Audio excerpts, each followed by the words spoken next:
cérémonial. C'est vraiment dans l'ordre du sacramentel. Il y a d'abord des rites de purification, des rites d'expiation, aussi bien pour le peuple qui vient assister, pour Moïse lui-même, que pour Nadab, Abihu, fils de Aaron, c'est-à-dire de toute la maisonnée d'Aaron. Quand un tel Dieu donne autant de rites, autant d'observances, attestées par lui, quand on sort d'une telle cérémonie, il y a une grande crainte de Dieu qui s'installe dans notre cœur. On se rend compte qu'on a affaire à un Dieu qui n'aime pas le péché et qui veut conduire son peuple à une sanctification communautaire, mais également à une sanctification individuelle.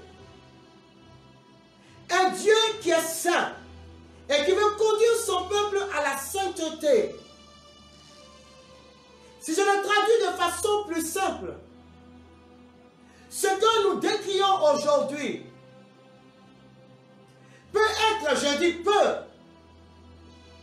la conséquence d'un manquement de chacun dans l'ordre du péché. Dieu ne veut pas simplement que Marie-Cécile soit sainte. Dieu veut que tous soient saints. Dieu veut que nous soyons saints ensemble.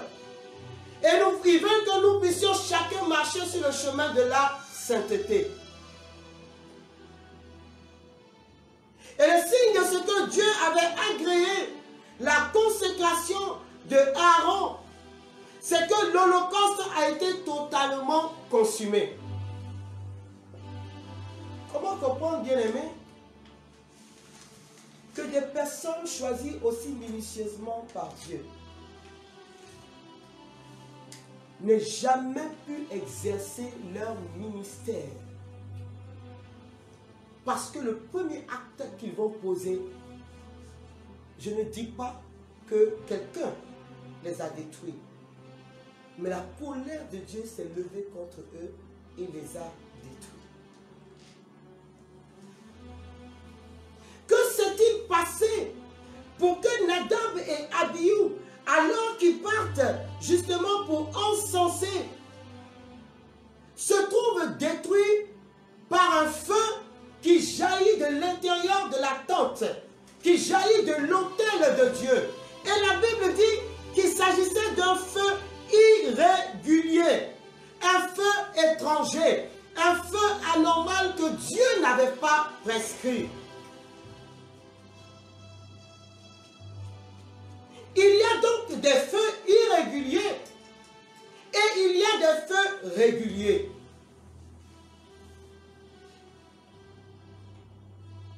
Il y a donc des actes prescrits par Dieu que nous avons à observer. Si nous voulons demeurer dans la gloire de Dieu, il y a des actes qui vont nous créer, on va dire, des difficultés et apporter sur nos vies la mort. C'est pourquoi Tobie Père pourra dire à son fils, l'humilité précède la gloire. Bien-aimé, à regarder en profondeur, on se rend compte que, et je vais vous lire en Lévitique 16, verset 12, qu'est-ce que Dieu avait dit? Pour comprendre, vous qui allez faire la lecture, il faut lire Lévitique 6 pour comprendre de quoi parle Dieu quand il parle de feu. Lévitique chapitre 16, verset 12 dit ceci. Je vais remonter au verset 11. Aaron offrira le taureau du sacrifice pour son propre péché, puis il fera le rite d'expiation pour lui et pour sa maison et immolera ce taureau. Il remplira alors un encensoir avec des charbons ardents pris sur l'autel de devant Yahvé, et il prendra 2 pleines poignées d'encens fin aromatique, et il portera le tout derrière le rideau et déposera l'encens sur ce feu, l'encens sur le feu devant Yahvé. Ça voudrait dire que la source du feu devait partir de l'autel. Mais Nadab et Abihu ont voulu faire ce qu'ils veulent. Bien aimé, beaucoup de personnes ont le sentiment que recevoir l'onction les a déjà sélectionnés pour le ciel. Beaucoup de personnes, beaucoup de serviteurs, à quelque niveau que ce soit, ont l'impression que l'onction les qualifie automatiquement pour le ciel. Et ils n'ont pas compris que recevoir l'onction, c'est le début d'un cheminement où on doit lutter tous les jours afin de ne pas être disqualifié. Beaucoup de serviteurs servent Dieu dans la désobéissance. Et Nadab et Abihu en ont fait les frais. Dieu leur avait dit, ne venez pas vers mon autel avec un feu étranger. Et quand vous allez lire Lévitique 6, vous allez vous rendre compte qu'il y avait un feu qui était allumé à l'intérieur, dans le Saint des Saints, et qui était allumé de façon permanente. Il était donc interdit de venir avec un feu qui venait du dehors pour venir allumer l'autel de Dieu. Le sacré ne marche pas avec ce qui est souillé. Le sacré ne marche pas avec ce qui a été détruit par les hommes. Non. Et je fais une petite parenthèse. Il y a beaucoup de personnes qui pensent qu'aller faire une offrande de 10 millions qui jaillit de la corruption, de la prostitution, du vol, est suffisant pour être justifié. C'est un feu étranger pour Dieu. C'est un feu irrégulier. C'est une offrande que Dieu n'accepte pas. Et c'est une offrande qui peut te conduire à la mort. Tout comme certaines personnes qui ne sont pas en état de grâce vont pour communier aux saintes espèces. Il jaillira de l'autel un feu divin qui sera source de condamnation pour toi. Quand nous sommes appelés, élus à servir Dieu, nous devons servir Dieu selon la commission qu'il nous a donnée, selon les directives qu'il nous a données. Nous n'avons pas inventé des directives, nous n'avons pas inventé des stratégies, nous n'avons pas inventé des prophéties, bien aimés. Peu importe que notre ministère, peu importe que notre service attire 10 personnes, 100 personnes, 1000 personnes, 1 milliard de personnes, que chacun serve selon les recommandations du Seigneur, sans vouloir ressembler à un autre et sans avoir à attirer dans la maison de Dieu des feux étrangers. Et beaucoup de ministères, beaucoup de serviteurs ont connu la déchéance parce que des feux irréguliers ont osé toucher l'autel de Dieu. Et alors, Moïse dit à Aaron, alors que Nadab et Abihu sont morts foudroyés par le feu de Dieu, ce même feu qui en d'autres circonstances se retrouve dans le buisson ardent en Exode 3, verset 2, car Dieu sait se présenter sous la forme d'un feu. Moïse dit que le feu ne consumait pas le buisson. Le buisson était dans le feu, mais le feu ne s'éteignait pas et le buisson ne mourait pas. Parce qu'en réalité, le feu qui vient de Dieu ne nous tue pas. Il nous embellit de l'intérieur. Il fait jaillir en nous la réserve de Dieu. Il fait jaillir en nous la bonté de Dieu en nous. Mais le feu qui vient de l'extérieur, le feu irrégulier, nous conduira toujours à la mort. Et c'est en cela que Moïse dit à Aaron, il rappelle à Aaron, il rappelle à Aaron, parce que notre Dieu est un pédagogue, bien-aimé. Dieu ne fait jamais rien à quelqu'un, ou Dieu ne permet jamais rien qui arrive dans la vie de quelqu'un, sans qu'il ait prévu, sans qu'il ait, enseigné au préalable, sans qu'il ait instruit au préalable sur les conséquences de tel acte. Et quand nous lisons le livre de Deutéronome, nous comprenons toutes les prescriptions que Dieu lui-même donne. Si tu fais ceci, il t'arrivera cela. Si tu fais cela, il ne t'arrivera pas cela. Mais tout simplement, parce que Dieu ne veut pas être pour l'homme un gourou. Dieu nous montre un chemin. Et sur le chemin, Dieu nous montre ce que nous pouvons vivre comme embûche. Il va même plus loin. Il te dit ne touche pas à ceci. Si tu touches à ceci, ta main va brûler. Et nous disons, Seigneur, je veux que ma main brûle. Je veux brûler ma main. Et nous touchons. Et quand nous touchons, nous disons à Dieu, mais pourquoi m'as-tu laissé toucher? Dieu dit, ne t'avais-je pas dit de ne pas toucher? Ne t'avais-je pas dit de ne pas toucher?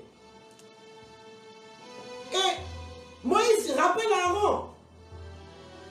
Il dit, n'est-ce pas ce que Dieu nous avait dit? Il dit, Dieu n'avait-il pas dit à mes proches, je montre ma sainteté, et au peuple, je montre ma gloire. Bien-aimé, j'ai pour habitude de dire que dans le service de l'Église, il y a deux positions. Il y a le peuple et il y a ceux qui servent. Ce que Dieu va regarder en général ou en grosso modo pour le peuple, pour le serviteur, il le regardera dans le détail. Parce que nous sommes des sachants. Parce que nous avons été informés, instruits et formés. Parce que nous opérons dans un couloir que nous connaissons. Et nous ne pouvons pas faire comme si nous ne savons pas, comme si nous ne connaissons pas. Et Dieu dit à vous que j'ai élu, que j'ai appelé d'une façon particulière, à qui j'ai permis que vous puissiez me voir comme les autres ne m'ont jamais vu. Il dit à vous, je réclame la sainteté. Il dit le peuple me verra comme un Dieu qui guérit simplement. Le peuple me verra comme un Dieu qui guérit les aveugles. Le peuple verra mes miracles. Le peuple verra mes prodiges. Mais vous devez aller au-delà des miracles et des prodiges. Parce que vous avez un témoignage à donner. Et comment donner ce témoignage? Si nous prêchons ce que nous ne vivons pas, si nous vivons ce que nous ne prêchons pas, bien-aimés.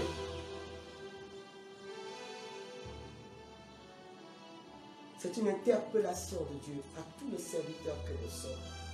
Parce que ce qui arrive là, je le redis, c'est aussi de notre faute.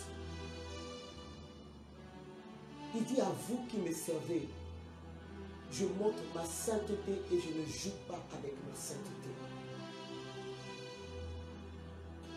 Et je voudrais dire à nous tous qui servons Dieu, arrêtons de nous donner des excuses en prenant dans la Bible des passages qui nous arrangent pour exprimer une miséricorde de Dieu.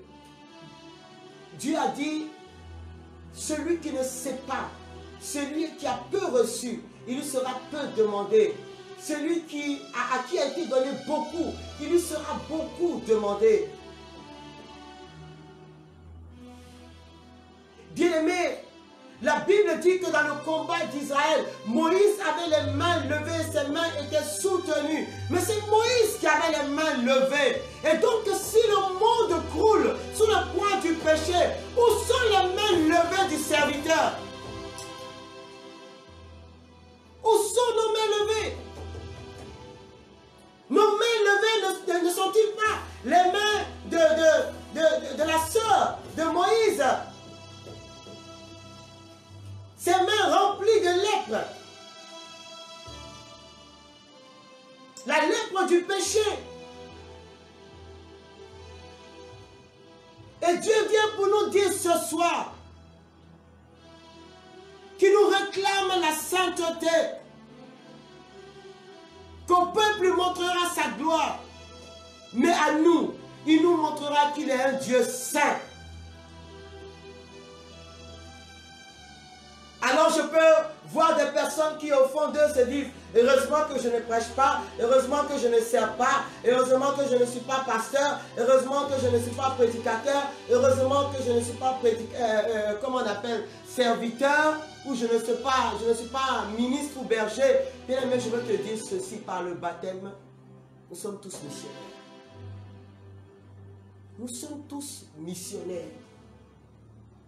Arrêtons, comme dira quelqu'un d'autre, d'être des chrétiens. Un peu de chrétiens, un peu de païens. L'heure est venue pour que nous sortions des sentiers battus. Ces choses que nous cachons dans les tiroirs, que nous ne voulons que personne ne voie. Ouvrons nos tiroirs et laissons le Saint-Esprit avec sa grâce nous aider à sortir de cette situation. Ainsi, bien-aimés, nous verrons Dieu face à face et nous ne dirons pas des prophéties étronquées qui satisfassent notre chair et qui satisfassent l'ego du peuple qui nous suit. Ainsi, bien-aimés, nous verrons Dieu face à face et il nous révélera d'avance, comme il l'a déjà dit, des choses qui sont cachées et qui doivent arriver. Il nous donnera des remèdes. Il fera de nous des intercesseurs dont les mains levées repoussent l'épreuve. Au peuple, je montre ma gloire, dit le Seigneur. Mais à mes oins, je montre ma sainteté. Quand j'ai dit tu ne fais pas, tu ne fais pas. Quand j'ai dit tu ne touches pas, tu ne touches pas. Nous sommes heureux d'avoir les honneurs liés à l'onction. Mais nous devons savoir que recevoir l'onction n'est pas tant un privilège, bien au contraire. C'est Saint Paul qui dit, nous sommes chaque jour aux prises, nous sommes terrassés. Il dit, nous sommes frappés, flagellés. Il dit, mais nous ne repoussons jamais chemin et l'ennemi n'aura jamais raison de nous. Non! Ce n'est pas simplement une onction pour qu'on nous appelle femme de Dieu, homme de Dieu. Ce n'est pas simplement une onction pour qu'on nous donne des honneurs, pour qu'on nous fasse de bonnes offrandes, bien-aimés. C'est une onction pour montrer le véritable visage du Christ au monde. Et pour appeler et conduire le peuple de Dieu à la conversion. Et finalement, Nadab et Abihu sont morts. Ils n'ont jamais exercé leur ministère. Je vois aussi beaucoup de personnes qui ont de très grandes onctions. Mais leur vie spirituelle ne croit pas. Quand ils prêchent, vos cœurs sont brûlants. Vous sentez la présence de Dieu. Mais quand vous regardez leur comportement, leurs attitudes, vous finissez par être découragé. Et ces personnes-là font du surplace. Ils se promènent de ministère en ministère. Ils veulent qu'on reconnaisse leur onction. Mais une fois que leur grâce et leur onction sont reconnues, il y a un caractère tellement chiffonnier, des habitudes tellement rebelles en eux, qu'ils ne peuvent pas croître. Ils ne peuvent pas exercer leur ministère. Ils ne peuvent pas laisser jaillir la réserve de Dieu. Or, je vais vous dire une chose. L'onction se bonifie au fil du temps. Mais il est comme le maçon.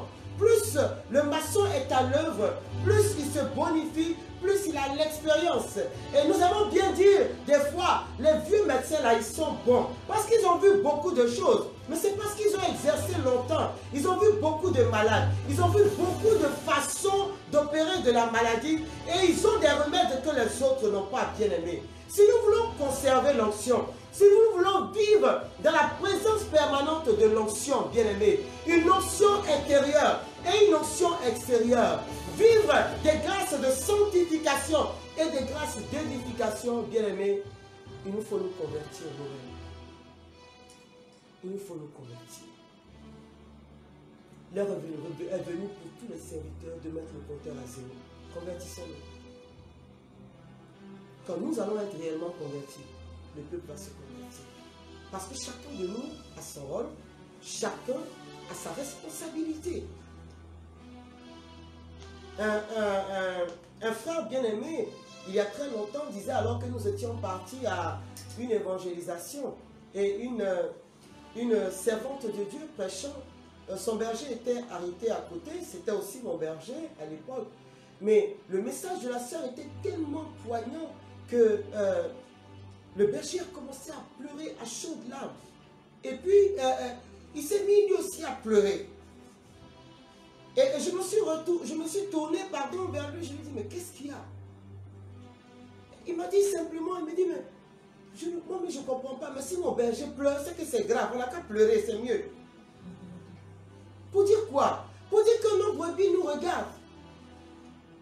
Nos brebis interprètent ce que nous faisons, ce que nous disons comme des vérités. Ils voient en nous le prolongement du Christ. Alors ne les égarons pas sur le chemin par des fausses doctrines, par des fausses prophéties, alors que nous avons été disqualifiés parce que tout simplement, nous marchons avec des feux irréguliers, nous faisons entrer constamment des feux irréguliers à l'intérieur de la tente, bien-aimés. Et en définitive, Nadab et Abihu non seulement se mordent, mais Dieu a dit à Aaron et à ses deux autres fils, il dit, je vous interdis de les pleurer. Il n'y a pas une fin plus triste que non seulement d'avoir servi Dieu, de mourir dans des conditions exécrables et de n'être accompagné par aucun pleur. J'imagine ce tableau et je prie pour que Dieu me préserve de cela et qu'il vous préserve de cela. C'est-à-dire qu'on vous accompagne comme si vous étiez des chiens. Parce que Dieu a dit, il dit, je ne veux personne pour aller les enterrer. Aller jeter leur corps. Puisqu'ils ont voulu faire ce qu'ils veulent. Puisqu'ils n'ont pas tenu compte de l'acte que j'ai posé. Puisqu'ils n'ont pas tenu compte du fait que sur cette action prophétique, je les ai préférés aux autres. Puisqu'ils n'ont pas tenu compte du dépôt que j'ai mis en eux. Puisqu'ils n'ont pas tenu compte du risque que j'ai pris avec eux. Puisqu'ils n'ont pas tenu compte de ce que j'ai mis de mon esprit en eux pour conduire les autres. Il dit, jetez-les en dehors de la tente comme des chiens. Et finalement, Nadab et Abihu, consacrés dans un faste extraordinaire, là où beaucoup de personnes les enviaient, n'ont jamais pu exercer leur ministère à cause de leur cœur, à cause de leur orgueil, à cause du sentiment de vouloir marquer soi-même, comme on appelle son propre territoire, de vouloir se faire voir, du sentiment que, bon, écoute, depuis, moi, on ne me donne pas un micro, moi, on ne me fait pas ceci. Ils ont oublié que c'est Dieu qui établit, c'est Dieu qui envoie en mission. Et je crois que le fait qu'ils aient reçu l'imposition des mains de Moïse, le même jour que leur père Aaron, leur a fait oublier que l'élève n'est pas au-dessus du maître. Leur a fait oublier qu'on n'a pas à confondre vitesse et précipitation. Leur a fait oublier que quelle que soit l'onction qu'ils ont reçue, devant eux, il y a des maîtres. Tout comme moi, en tant que serviteur dans l'Église catholique, devant moi, j'ai les ministres ordonnés. Devant moi, j'ai l'Église et toute sa hiérarchie. Et quel que soit le dépôt que Dieu a mis en moi, l'onction que Dieu a mis en moi. Et je bénis Dieu pour la vie de mon Père fondateur qui ne cesse de nous enseigner cela. L'Église est notre mère. Et il se plaît à dire que si un jour tout le monde disparaissait de l'Église, il resterait lui et le pape. Parce que ce qu'il aime dans l'Église, c'est l'ordre. Ce qu'il aime dans l'Église, c'est l'obéissance. Et notre Église est sage. Notre Église est éloquente. Pour dire, elle est sapientaire, elle est éloquentaire. C'est une belle église, sainte, une catholique et apostolique. Que Dieu vous bénisse.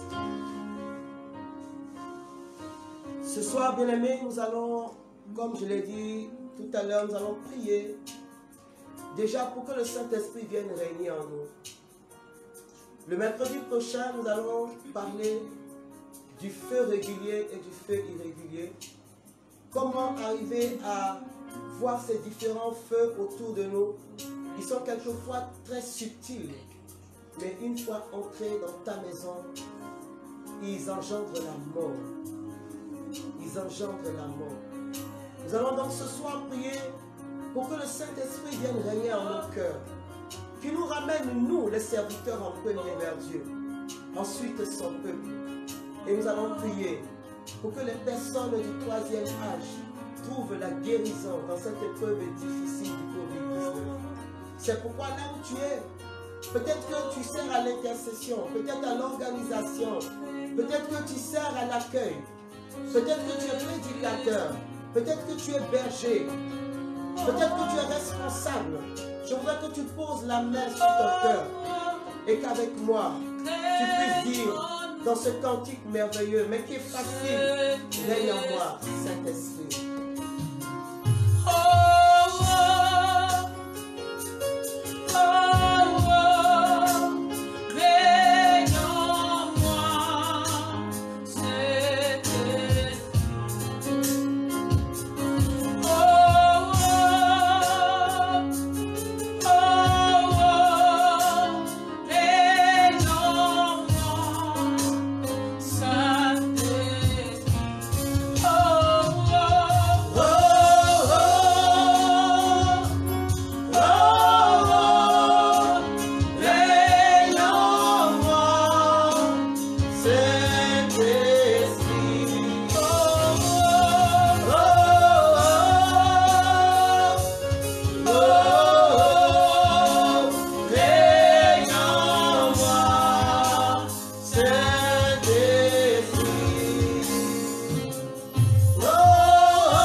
Je veux te demander pardon, Seigneur.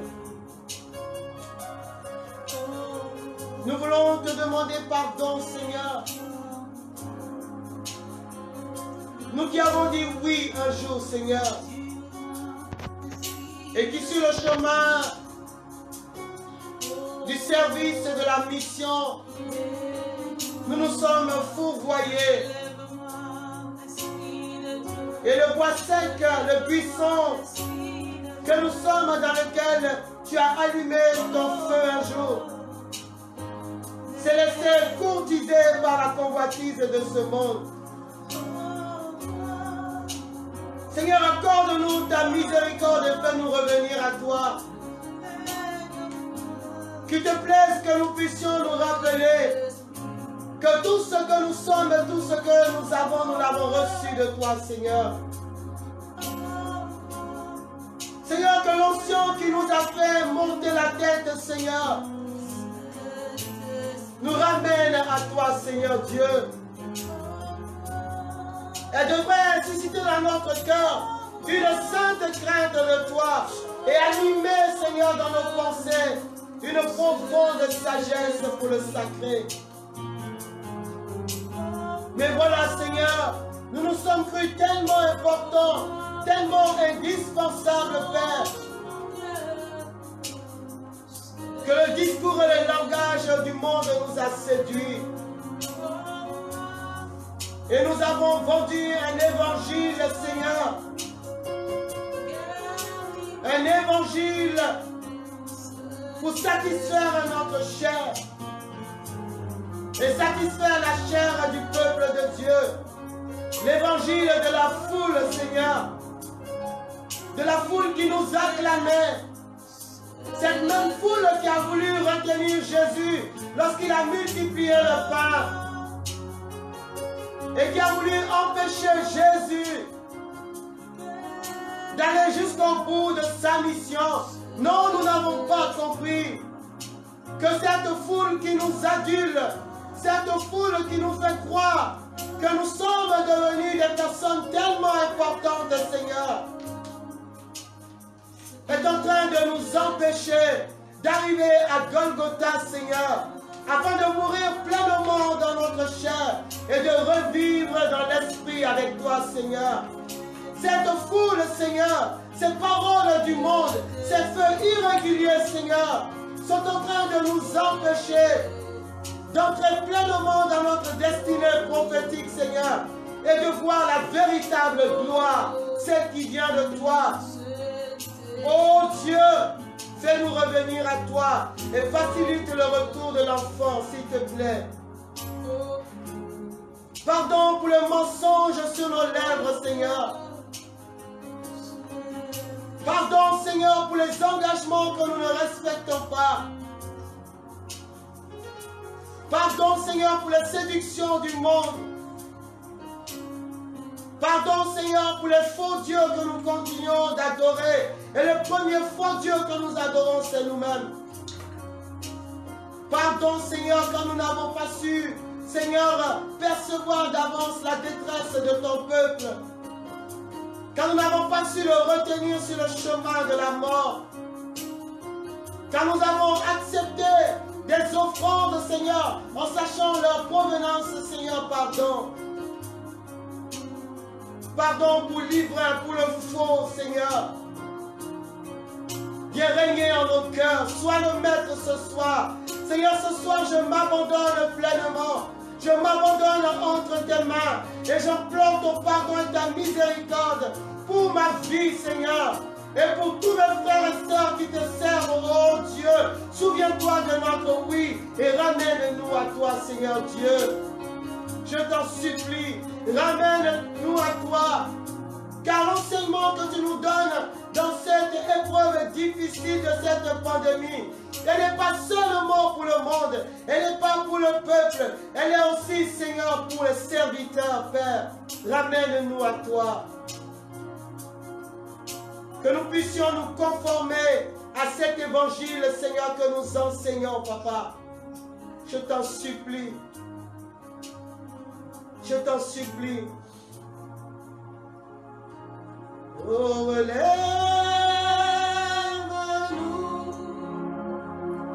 nous sommes tombés si bas. Oh, relève-nous,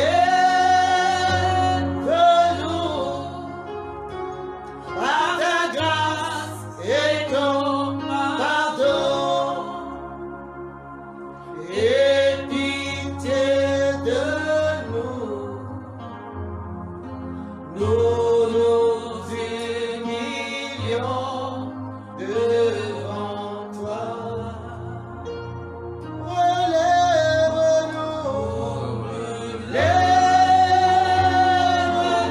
nous sommes tombés si bas. Nous sommes tombés si bas. Oh, relève-nous,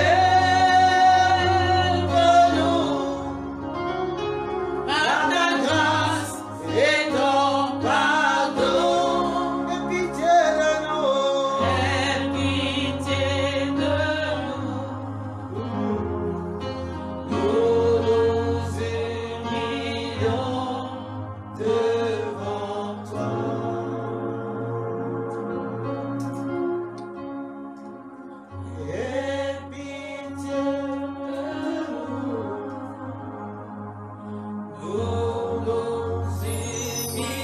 your